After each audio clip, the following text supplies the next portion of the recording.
네, 오늘의 말씀의 제목은 복음의 담지자입니다. 복음을 담고 사는 사람들. 빌립보서는 바울이 옥중에서 쓴 편지입니다. 바울이 여러 번 투옥되었기 때문에 빌립보서가 언제 어디에서 쓰였는지는 정확하게는 알 수 없습니다. 그러나 분명한 것은 바울이 편지를 쓸 때 감옥에 갇혀 있었으며 생명의 위협을 당하고 있었다는 사실입니다.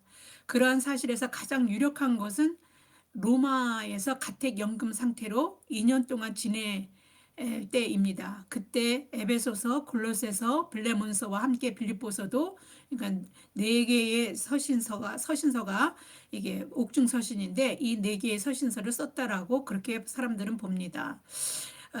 그런 증거가 빌립보서의 두 가지 나오는데, 그것이 1장 13절의 시위대라는 말입니다.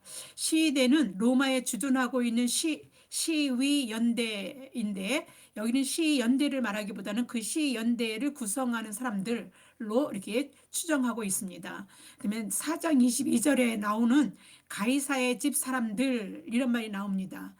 가이사는 황제니까 황제의 집에서 근무하는, 그러니까 황제의 공적 업무를 담당하고 있었던 맡은 사람들일 것이다, 이렇게 추정함으로써 황제가 있었던 곳, 그것이 로마이기 때문에 로마가 빌립보서를 쓴 유력한 곳이다, 이렇게 추정합니다. 빌립보서의 저작 장소가 로마라고 했을 때 바울은 자신이 죽음과 그리 멀지 그렇게 추정했다라고 했을 때 바울은 자기가 죽을 것이 이제 얼마 남지 않았다, 이렇게 생각하게 될 수 있었던 그런 곳이라고 생각합니다. 그래서 그런 느낌이 내비치는 말씀이 있습니다. 그 말이 빌립보서 2장 17절에 있는데 한번 보겠습니다. 만일 너의 믿음의 재물과 섬김 위에 내가 나를 전제로 드릴지라도 나는 기뻐하고 너희 무리와 함께 기뻐하리니. 재물처럼 자기를 드리는 거죠. 재물은 죽여서 하나님께 바치는 거니까 자기 자신을 죽여서 전제로 하나님께 다 드린다는 것입니다. 이렇게 할 때 내가 죽음으로라도 이게 드려지는 것을 나는 기뻐하고 있다, 이렇게 얘기하는 걸 봐서 죽음이 멀지 않았다는 그런 심정 위에 이런 말을 하지 않았을까, 이렇게 생각합니다.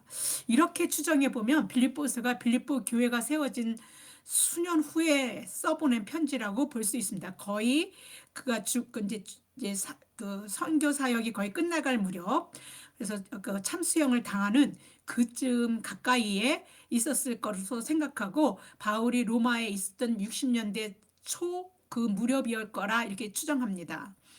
또 하나의 아주 가능성이 높은 것이 그 빌립보서를 썼다라고 생각할 수 있는 가장 가능성이 높은 것 중에 하나가 또 에베소입니다. 에베소는 거리상으로 볼 때 빌립보랑 가장 다른 어떤 지역보다 가까이 있었습니다. 그래서 이렇게 빌립보서에 보면 거리가 멀으면은 이런 얘기를 할 수 없는 얘기들이 가끔씩 나옵니다. 그래서 빌립보 교회가 에바브로디도를 바울이 갇혀 있을 때 그 에바브로디도를 보내서 경제적인 것도 돕고 또 옆에서 수발하고 이런 것들을 도우려고 에바브로디도를 보냈을 때 가까이에서 있으니까 그렇게 돌보도록 보냈고, 또 그가 그렇게 보냈는데 그 에바브로디도가 거의 중병에 걸려서 죽을 병에 걸린 것처럼 굉장히 심하게 아팠을 때 이 소식을 빌립보 교회가 들을 수 있었거든요.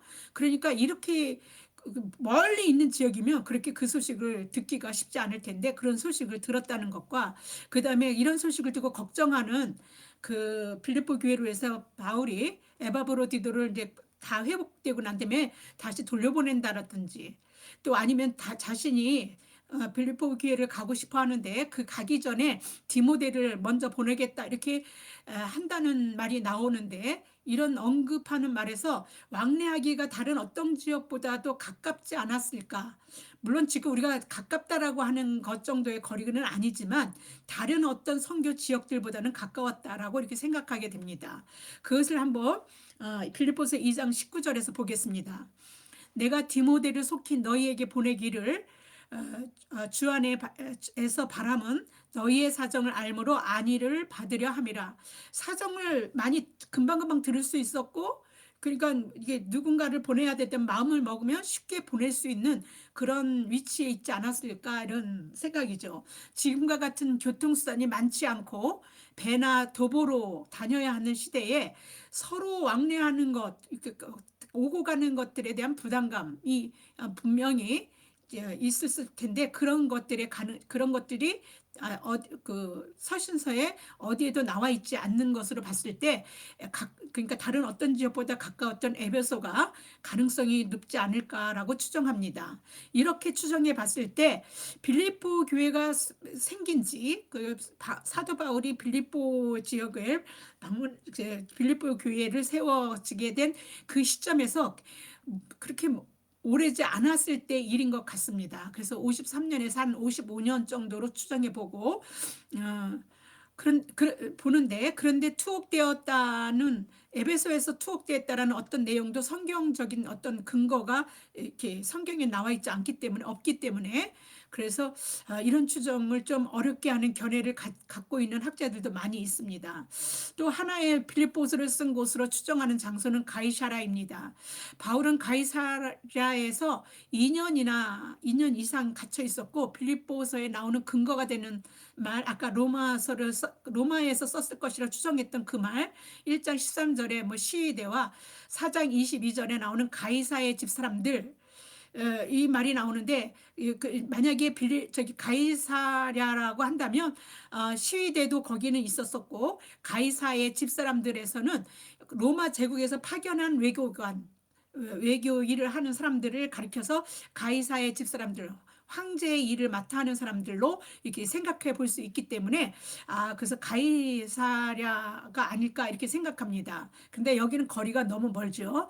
그다음에 조만간 석방될 거다라는 어떤 기대감을 가지고 있다라는 그 마음을 가지고 있는 그 말이 언급되어져 있어요. 빌립보서에는. 그래서 그 조만간 석방될 수 있는 곳, 그것이 그런 기대를 가질 수 있는 것이 가이사라에 있었을 때이기 때문에 이렇게 추정하는 사람들도 있습니다.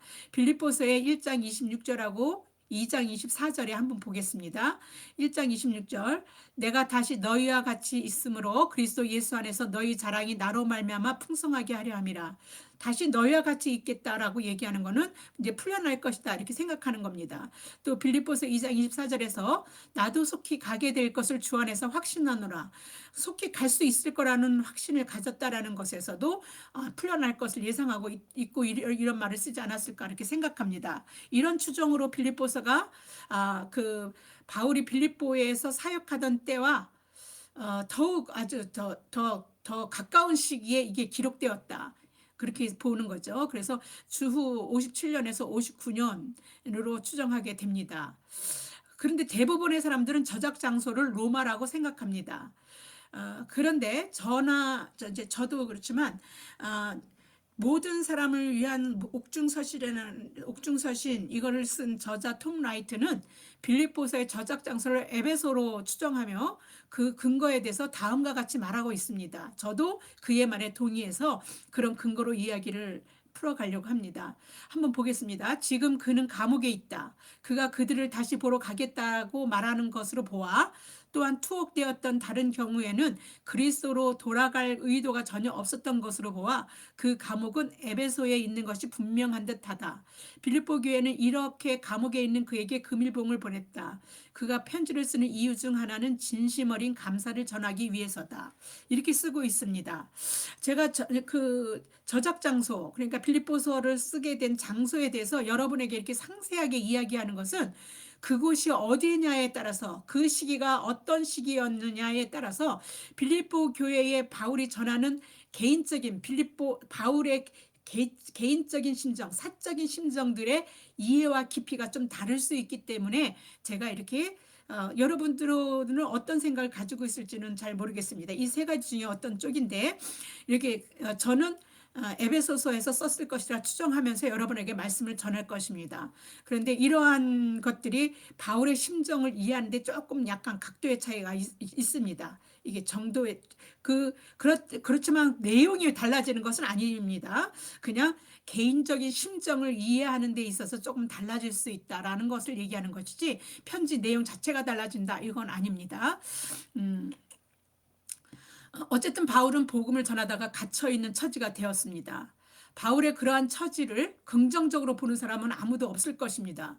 뭐 하나님을 믿었고 그 하나님이 전능하신 분이고 그 하나님은 죽음까지도 초월해서 부활하셨다고 전하고 있는데 그런 능력적인 하나님이 아니 그 하나님을 전하는 사람을 저렇게 감옥에 갇히게 하는 게 말이 돼? 뭐 이렇게 생각할 수도 있고 어떻든 간에 좀 그런 것을 의아해할 수도 있습니다. 그래서 별로 능력적인 것이나 뭐 이런 것에서 그 복음이 부정적으로 미쳐질 수밖에 없을 거라고 생각할 수 있는 것이죠. 세상 사람들뿐만 아니라. 그래서 복음을 들어야 될 세상 사람들도 그가 갇힌 것이 부정적일 것이고 또 복음을 이미 듣고서 하나님을 믿는 사람도 아니 저런 사람들도 하나님이 돌봐주지 않고 저렇게 감옥에 갇히게 만들었다면 그 하나님 그런 하나님을 믿을 필요가 있나 뭐 이런 생각을 좀 의심하고 그래서 믿음의 도전이 될 수 있는 그런 것이라고 바울이 그 감옥에 갇혀 있는 상태는 그럴 것이라고 생각합니다. 하물며 그 예수 그리스도를 이제 믿지 않는 사람들에게는 복음을 전하다가 뭐 옥에 갇힌 상황이 더욱 부정적이게 하겠죠. 그러나 바울은 어, 자기와 함께 복음의 일에 참여한 빌립보 교회 성도들에게는 전혀 이제 그런 세상 사람들의 생각이나 믿는 사람들이라도 생각하고 있는 것과는 전혀 다른 부정적인 그런 생각과는 전혀 다른 이야기들을 들려주게 됩니다. 그래서 위로하고 힘을 주게 되고 여전히 복음에 서서 삶을 살아가라라고 용기를 주는 말을 해주고 싶었습니다. 왜냐하면 그가 자기가 겪었던 이야기이기 때문에. 그래서 오히려 자신이 갇힌 상태가 그 갇힌 상태에서도 복음이 전파되고 있다는 것입니다. 어떤 상황에서도 하나님이 일하고 계셨다는 사실을 옥에 갇힌 자신을 걱정하는 빌립보 성도들에게 알게 해주고 싶은 것이 바울의 심정이었을 것입니다.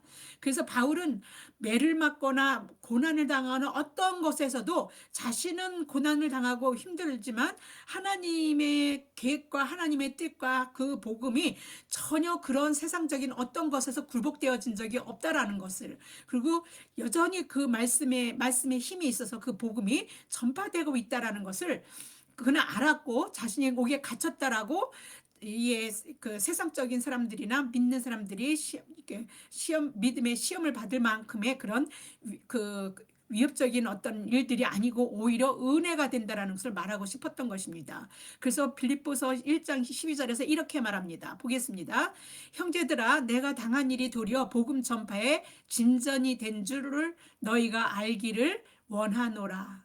네, 바울의 이처럼 빌립보 교회가 알기를 원했던 것은 사람에게 있어서 구원보다 더 값지고 좋은 것은 없다는 것을 말하는 것입니다. 왜냐하면 자기는 고난을 받잖아요. 그 복음을 전하다가.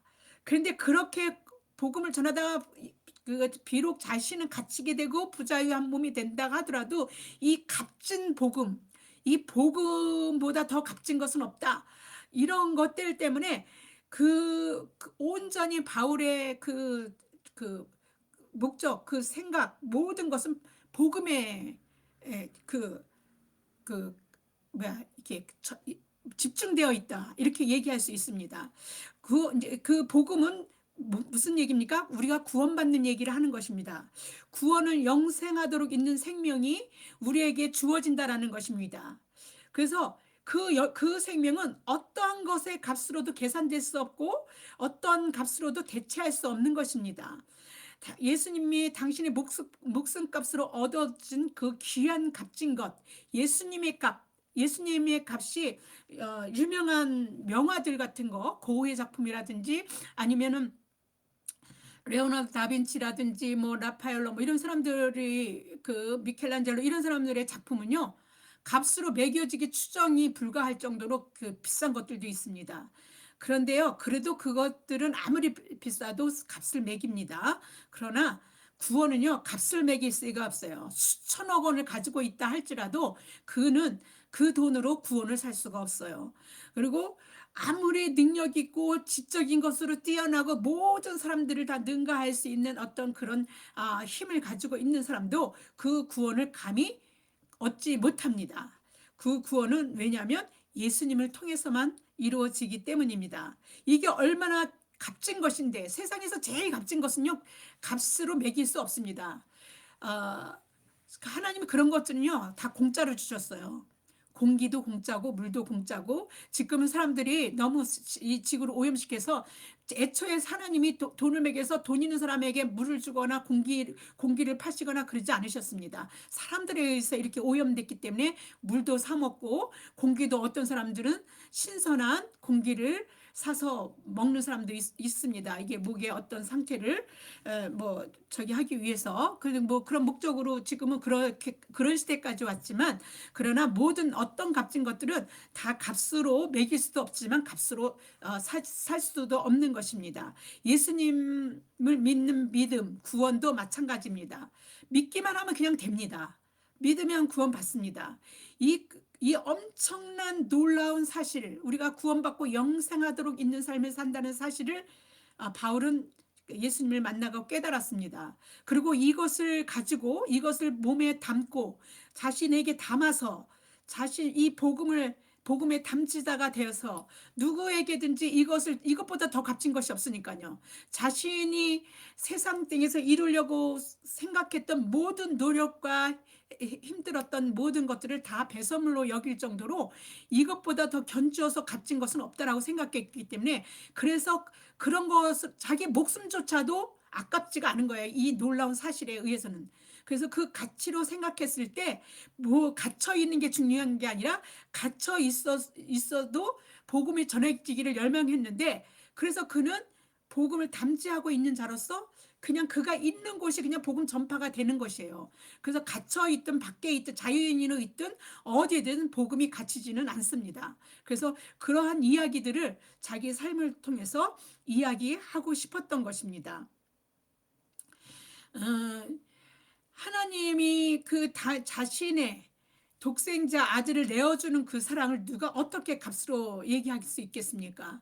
그 사랑으로 우리에게 주어진 그 구원을 위해서 하나님의 역사하심은요, 그 어떤 것에서도, 그 어떤 상황에서도 제한받지 않는다는 사실입니다.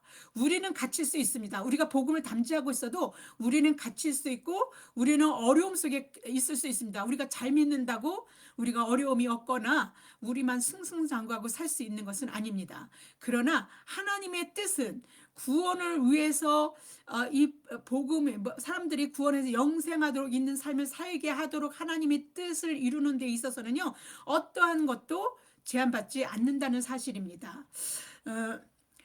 이 사실은 그리스도를 믿음으로 고난 중에 살고 있는 빌립보 교회 성도들에게만이 아니라 현재 여기서 살고 있는 우리 그리스도인들에게도 적잖이 위로가 되고 힘이 되는 말씀입니다. 그러한 위로가 되고 힘이 되는 말씀을 빌립보 성도에게 전하고 싶었던 것입니다.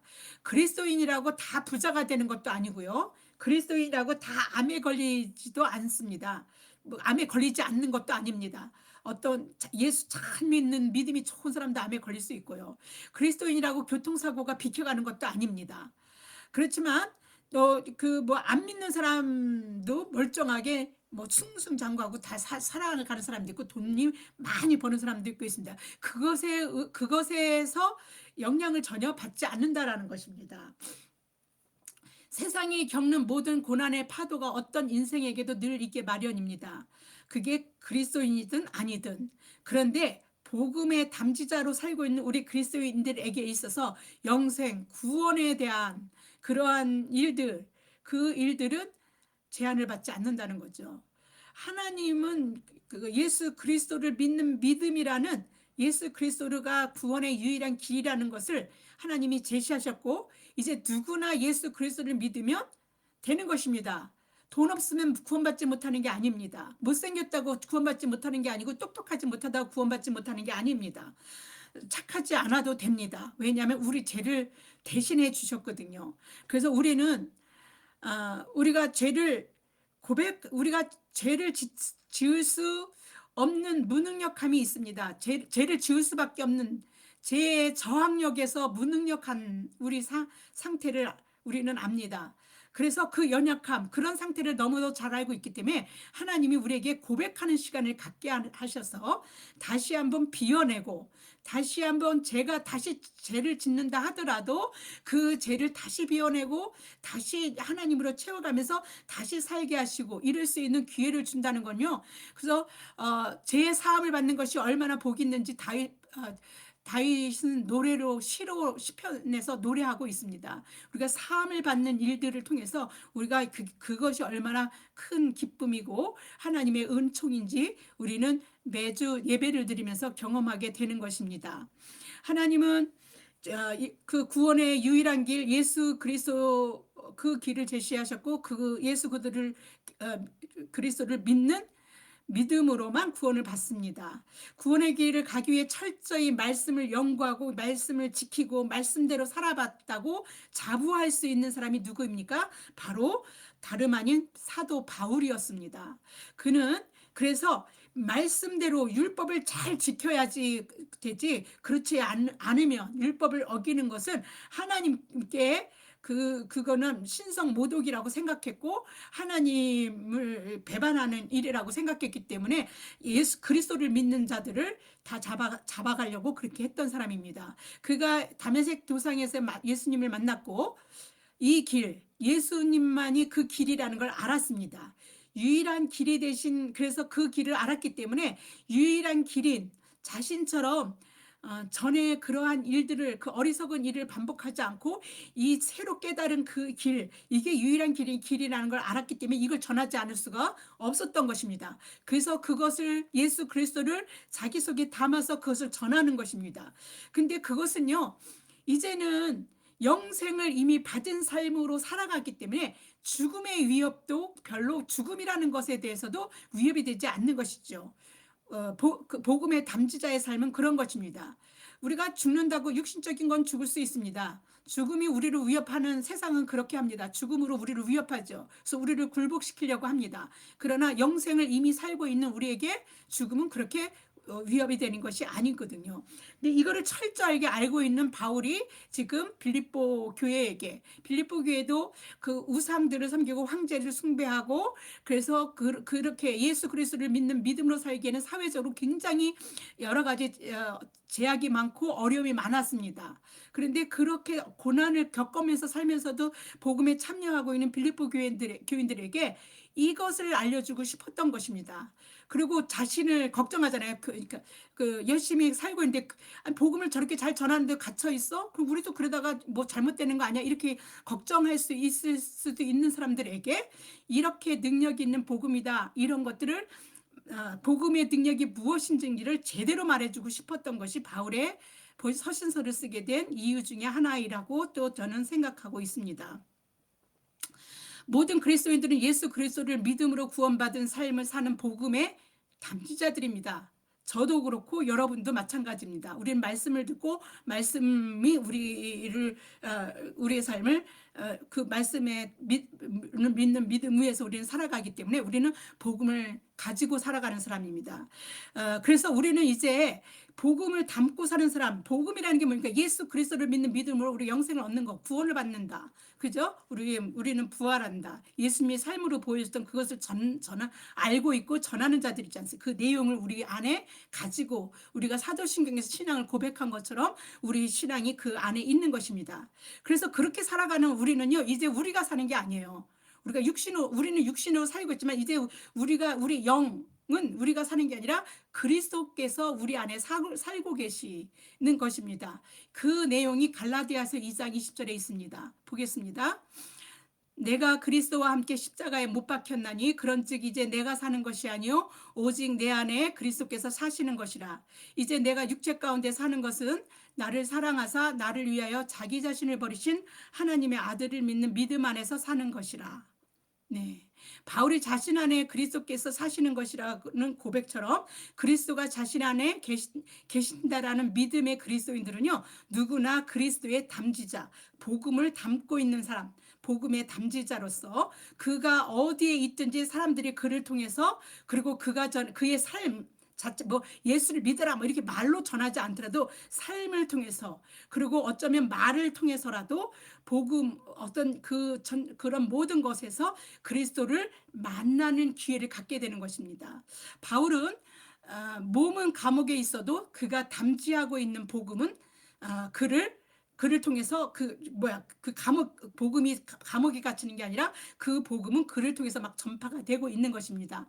언제나 변함이 없는 사실은 바로 초대교회 시대의 바울을 통해, 또 현재 살고 있는 그리스도를 담지하고 있는 우리를 통해 하나님은 일하고 계시다는 사실입니다. 그것이 사람이든 상황이든 위험이든 죽음이든 상관이 없습니다. 그것을 사도 바울이 빌립보 교회 교인들에게 전하고 싶었던 내용입니다. 여러분이 복음의 담지자라면 여러분이 있는 곳이 어디든지 여러분을 통해 복음이 들려져야 하고 예수 그리스도를 사람들이 볼 수 있게 해야 합니다. 그것은 사도 요한은 그것을 어떻게 얘기하냐면, 우리가 서로 사랑하면 세상이 하나님을 알 수 있다라는 말로 표현하고 있습니다. 그러니까 삶으로 실현될 수 있는 삶을 살아내야 한다라는 것입니다. 복음의 담지자의 사명입니다. 형을 배반하고 팥죽 한 그릇에 장자권을 빼앗고 아버지 이삭을 속여서 형의 축복권까지 빼앗은 야곱은 밧단 아람에 있는 외삼촌 라반의 집으로 도망갑니다. 거기서 그 두 아내 레아와 라헬과 아들들을 얻고요. 이들을 데리고 고향으로 다시 돌아오는 길에 야곱이 청청병력 같은 소리를 듣게 됩니다. 형이 많은 사람들을 거느리고 자기에게 오고 있다는 겁니다. 400명이나 되는 사람들을 거느리고, 그는 형 에서에게서 자신과 자신의 가족이 모두 죽을지도 모른다라는 아주 절대절명의 어떤 상황, 위기의 상황 속에서 어떻게든지 모면해 볼 수 있는 깨를 써서 형의 마음을 사려고 예물을 준비하고 4명의 아내들을 순서대로, 아끼는 순서대로 차례대로 앞으로 먼저 이렇게 보내면서 형의 마음을 누그러뜨리려고 합니다. 창세기 33장 1절에서 3절을 보겠습니다. 야곱이 눈을 들어 에서가 400명의 장정을 거느리고 오고 있는지라 그의 자식들을 나누어 레아와 라헬과 두 여종에게 맡기고 여종들과 그들의 자식들은 앞에 두고 레아와 그의 자식들은 다음에 두고 라헬과 요셉은 뒤에 두고 자기는 그들 앞에서 나아가되 몸을 7번 땅에 굽히며 그의 형 에서에게 가까이 가니. 야곱은 자신이 예상했던 것과 다르게 형 에서가 환대하며 그를 맞이하는 것에 당황합니다. 창세기 33장 4절입니다. 에서가 달려와서 그를 맞이하여 안고 목을 어긋맞추어 그와 입맞추고 서로 우니라. 심지어 에서는요, 야곱이 형의 해코지가 두려워서 미리 예물까지 준비했고 그랬는데 그 예물조차도 받으려고 하지 않는 것입니다. 그래서 내 동생아, 내게 있는 거 족하니까 네 소유는 네가 써, 내게 가져가, 네가 그냥 가지고 써라, 뭐 이렇게 말하는 거예요. 그 말이 이제 창세기 33장 10절에 있습니다. 야곱이 말하였다. 아닙니다, 형님께서 저를 좋게 보시면 제가 드리는 이 선물을 받아 주십시오. 형님께서 저를 이렇게 너그럽게 맞아주시니 형님의 얼굴을 보는 것이 하나님의 얼굴을 뵙는 듯합니다. 요 내용은 제가 새번역인데 제가 좀 그 새번역으로 지금 옮겨놓고 전달을 잘 못해 준 것 같습니다. 하여튼 야곱이 저기를 안 맞으니까 이게 형이 꼼수를 쓰는 건가, 어떤 좀 이런 생각을 좀 의아했던 것 같습니다. 그래서 선물을 어떻든 간에 주려고 이렇게 했습니다.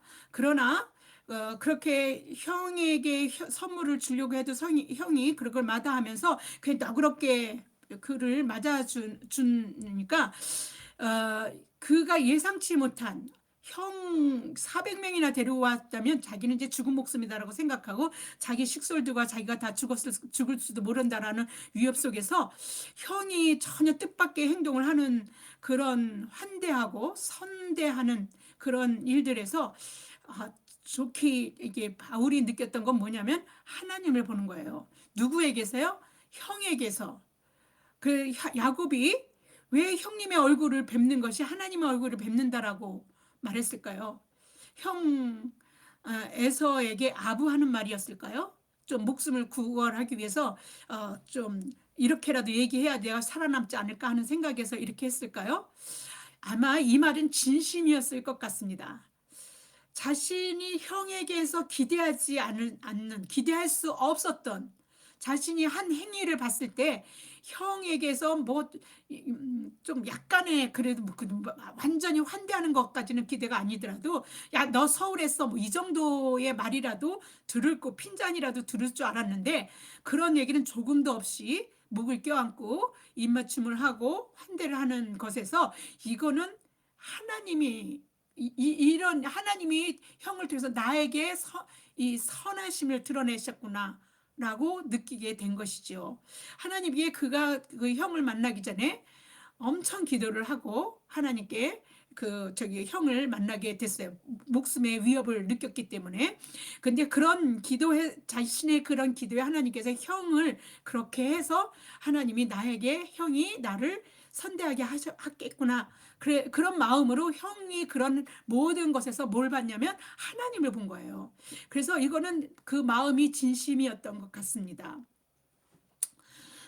창세기 27장 41절에서 44절에 그가 얼마나 죽음의 위협을 느꼈는지 그 엄마에게서 들은 이야기로 다 알고 있었거든요. 그래서 그의 심정이 어떤 것인지 한번 보겠습니다.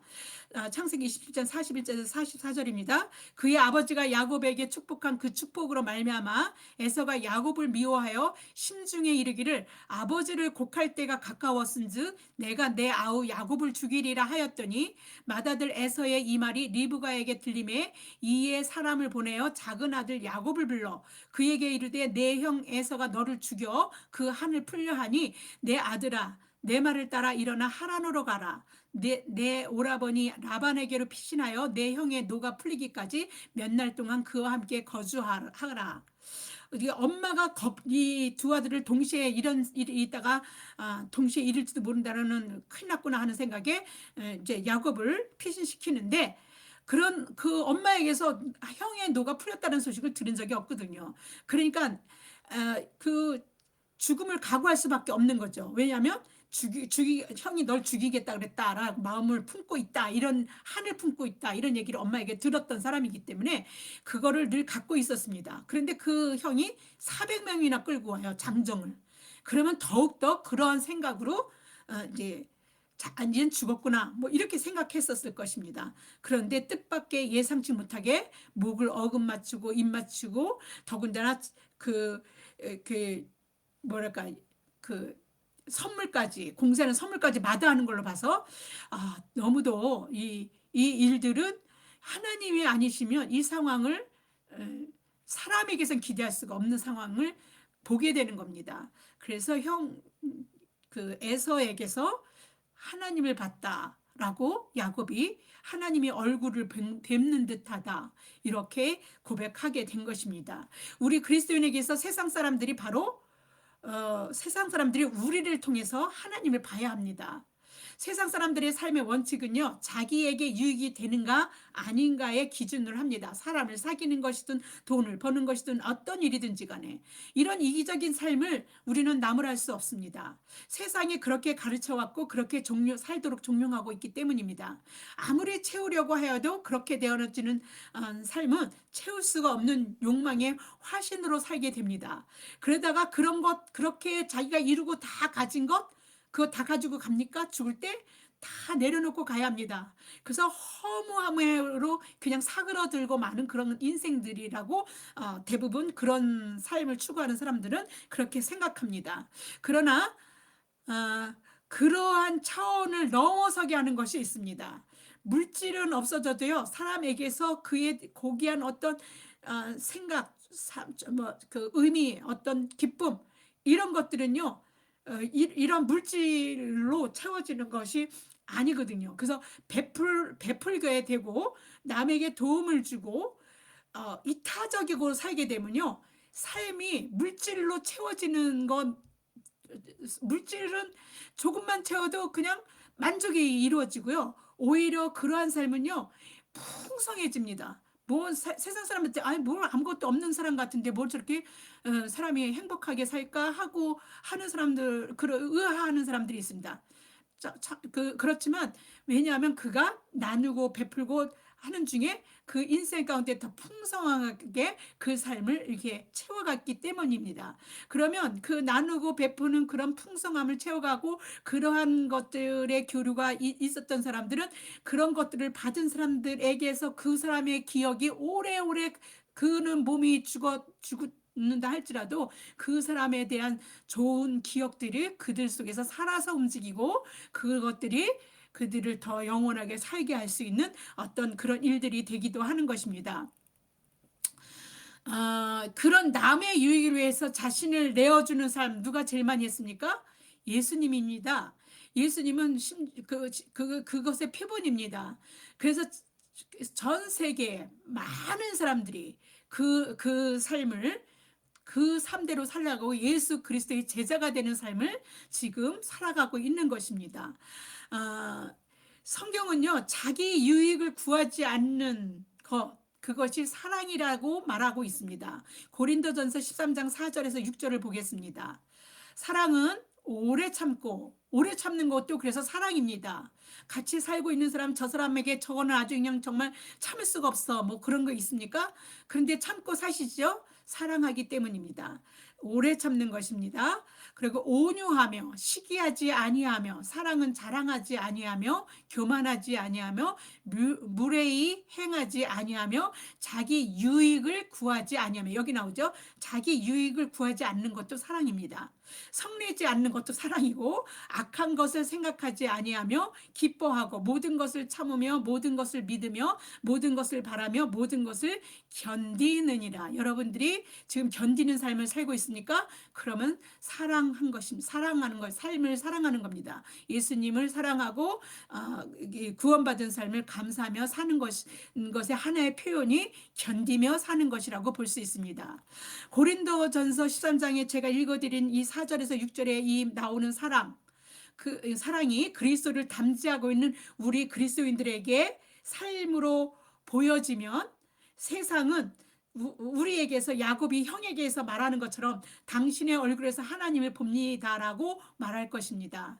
세상은 그리스도를 담지하고 있지 않아서 사랑하며 사는데 무능력하다고 하다 할지라도 하나님의 아들이 나타나, 자신들은 그렇게 그리스도를 담아내지 않았기 때문에 사랑이라는 거 뭔지도 모르고 살아도 하나님의 아들들은 하나님의 사랑을 담지하고 사는, 그리스도를 담지하고 사는 하나님의 아들들은 그리스도의 사랑으로 이 세상이 실현돼서 세상이 좀 더 나아지기를, 그렇게 피조물들이 고대한다는 것입니다. 이 얘기를 누가 했습니까? 사도 바울이 했습니다. 어디에서요? 로마서에서요. 로마서 8장 16절에서 이렇게 말합니다. 피조물이 고대하는 바는 하나님의 아들들이 나타나는 것이니 라고 말합니다. 고대하고 있어요. 하나님의 아들들이 왜 고대합니까? 하나님의 아들들을 통해서 하나님의 그 사랑들이 세상 속에서 실현되어 나가기를 바라는 거죠. 세상이 살도록 하게끔 만드는 거죠. 예수 그리스도에게서 하나님이 당신의 사랑을 나타내셨습니다. 온전하게 나타내신 것이죠. 우리가 그리스도를 담지하고 있다면 우리에게서 하나님의 사랑이 온전히 이루어지는 것입니다. 요한일서 4장 12절에 이 말씀을 하십니다. 어느 때나 하나님을 본 사람이 없을 때 만일 우리가 서로 사랑하면 하나님이 우리 안에 거하시고 그의 사랑이 우리 안에 온전히 이루어지느니라. 그리스도가 우리 안에 있다는 것은 곧 복음을 우리가 담지하고 있다는 것입니다. 그것을 사도 바울이 몸소 증명했습니다. 자신은 알고 있습니다. 그렇게 담지하고 살았기 때문에 그에게서 무조건 살든 죽든 그리스도만 나타나기를 바라는 그런 마음으로 살고 있는 거기 때문에 잘 알고 있었습니다. 그는 옥에 갇힌 상태에서도 자신 안에 그리스도가 계심으로 복음을 담지하고 있어서 그가 있는 곳은 어디에든지 복음이 전파되고 있음을, 그래서 오기에 갇힌 일이 부끄럽거나 복음에 걸림이 되지 않는다는 사실을 빌립보 성도들에게 알리고 싶었던 것입니다. 그리스도 안에서 바울이 갇혀 있음이 오히려 믿음의 형제 중 다수가 복음을 전하는 일에 더욱 담대해지는 계기가 되었습니다. 어떤 이들은 시기하고 다투면서 그리스도를 전하기도 했고요. 어떤 사람은 좋은 뜻으로 그리스도를 전했습니다.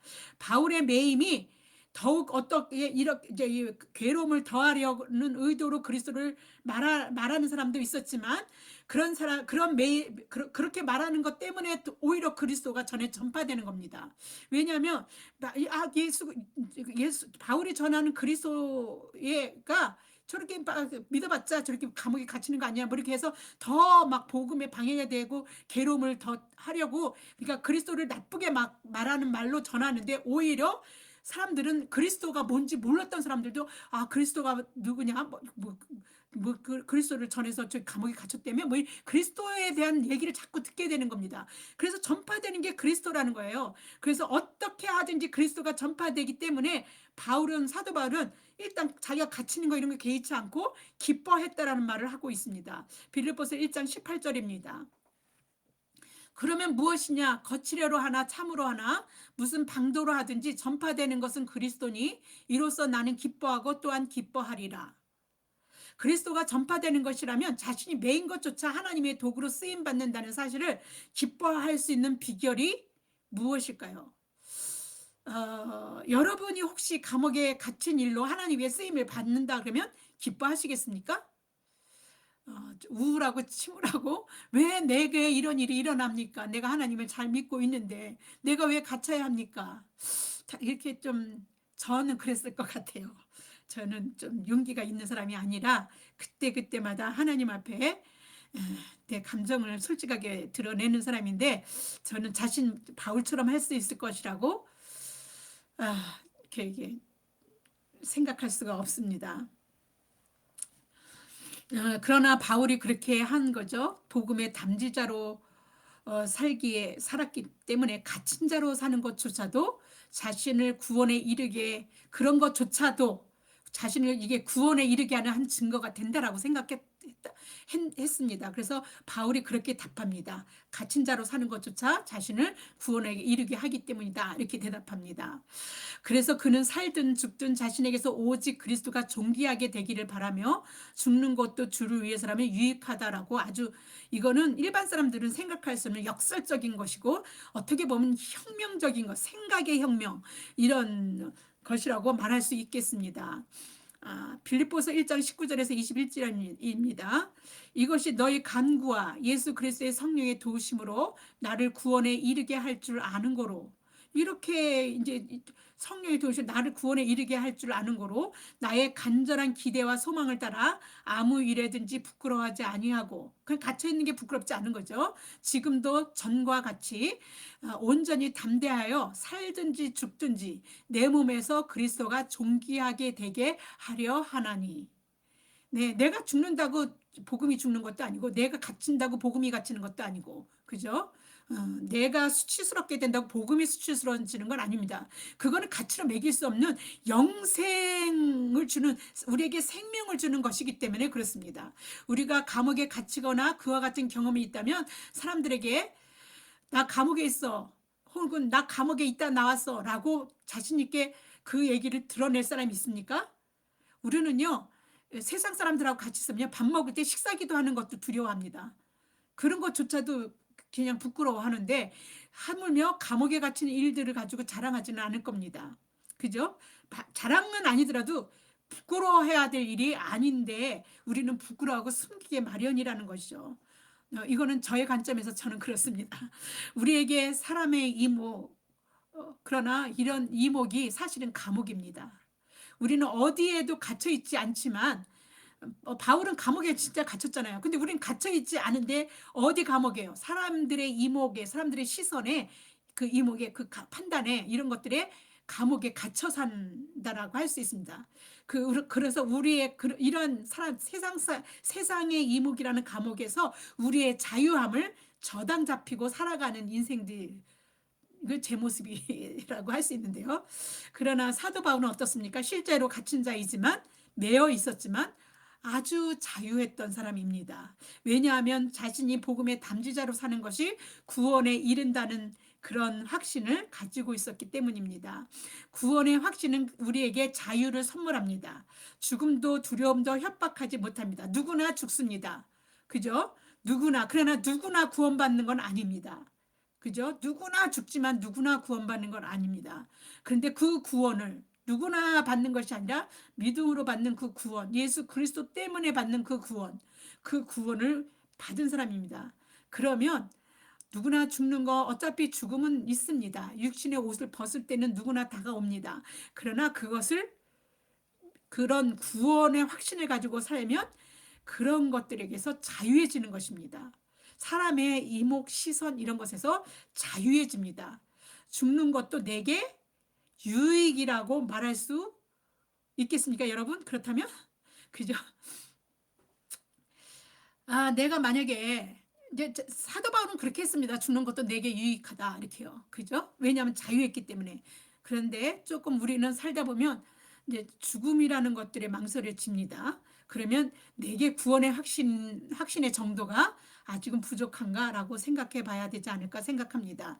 사도 바울은 죽는 것도 내게 유익이라는 말을 해서 더 나아가서 죽는 것이 훨씬 더 좋은 일이라고 말할 정도입니다.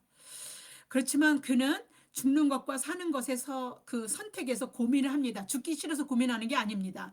빌립보서 1장 22절에서 23절입니다.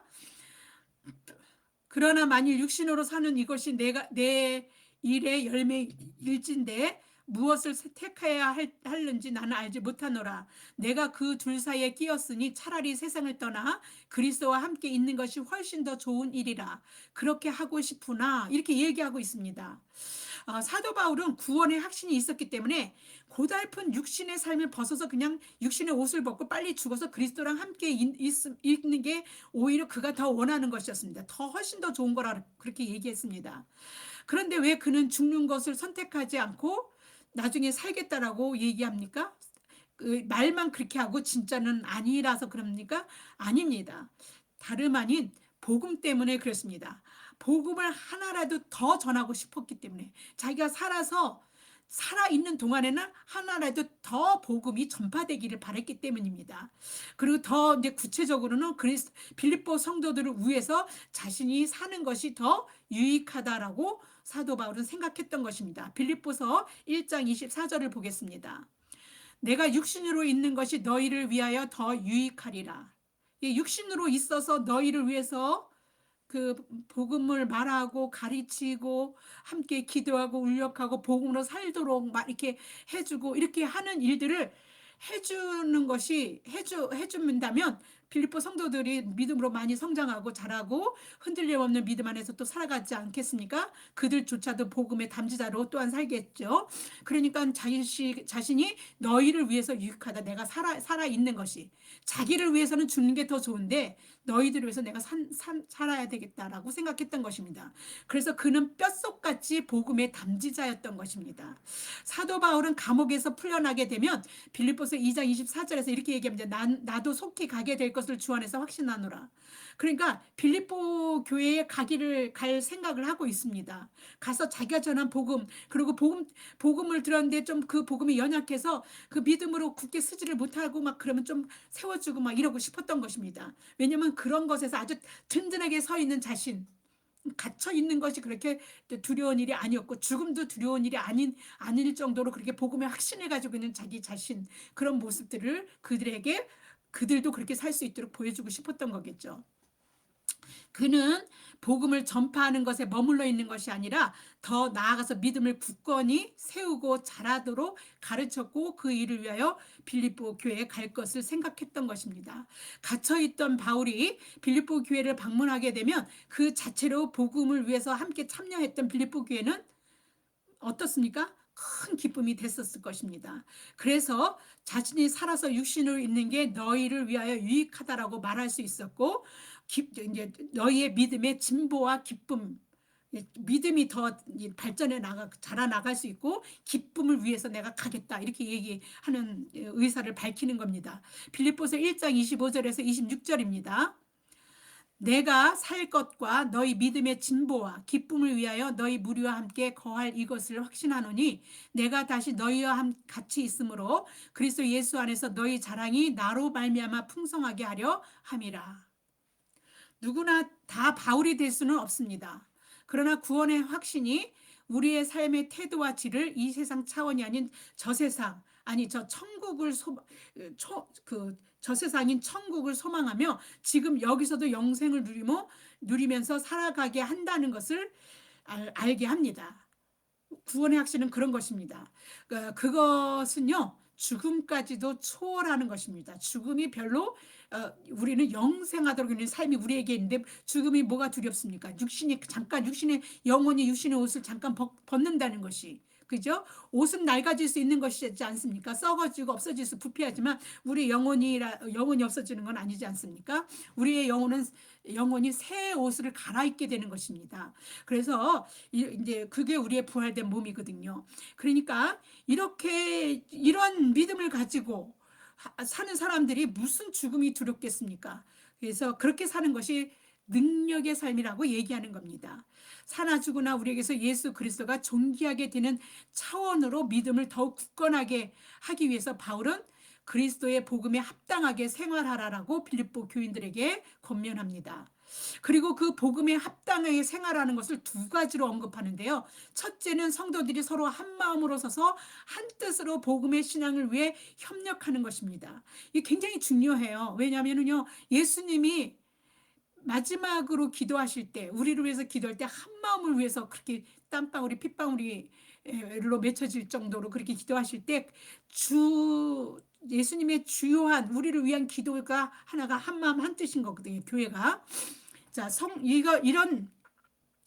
이가 신앙으로 한 마음 한 뜻으로 이게 신앙을 위해서 협력하는 복음을 위해서 협력하는 것을요. 톰 라이트는 이렇게 얘기합니다. 경기에서 이기겠다는 한 뜻을 품은 한 스포츠팀의 일원들처럼 함께 일하며 영과 뜻의 일치를 견고하게 유지하는 것, 이렇게 비유해서 말합니다.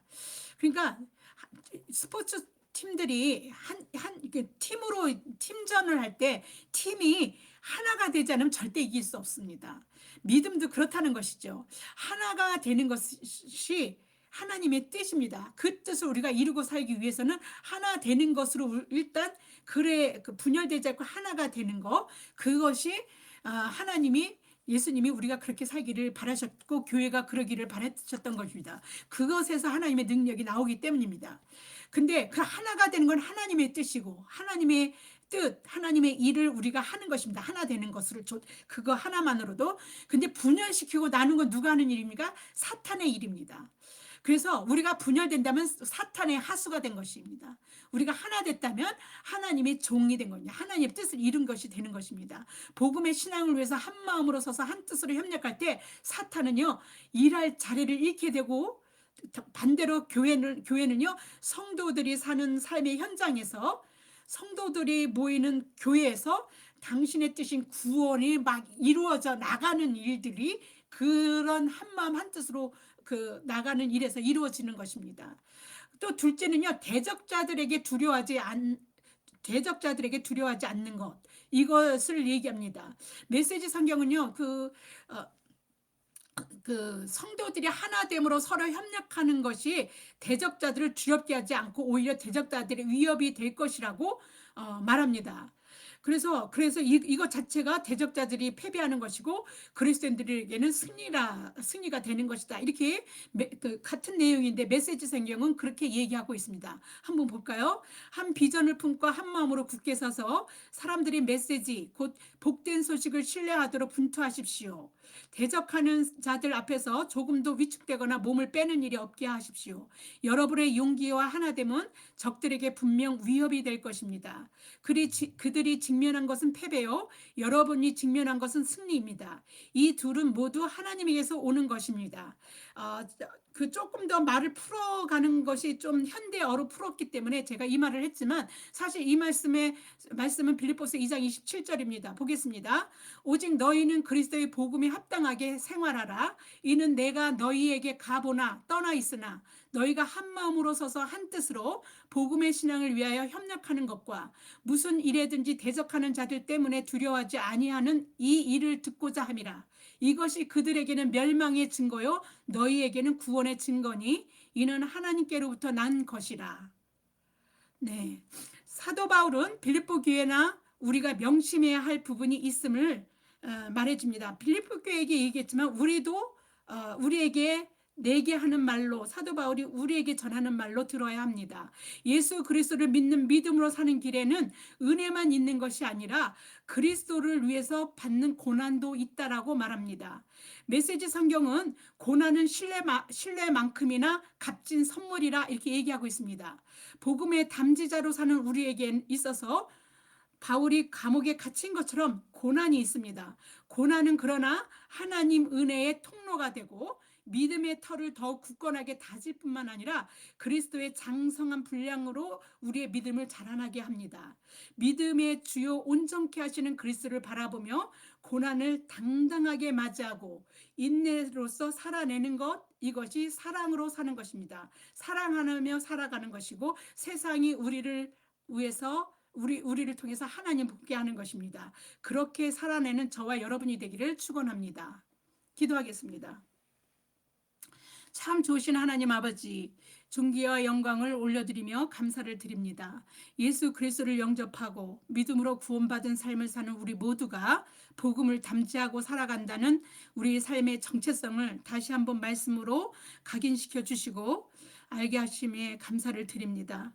우리의 삶을 통해 복음이 전파되도록 사나 죽으나 우리에게서 주님만이 존귀하게 되는 삶을 살게 하시고 하나님의 영광과 찬송이 되도록 성령님께서 우리 안에 내주하여 주시고 우리를 인도하여 주시고 우리를 주장하여 주시옵소서. 이 모든 말씀 우리 주 예수 그리스도 이름 받들어 감사하며 기도드립니다. 아멘.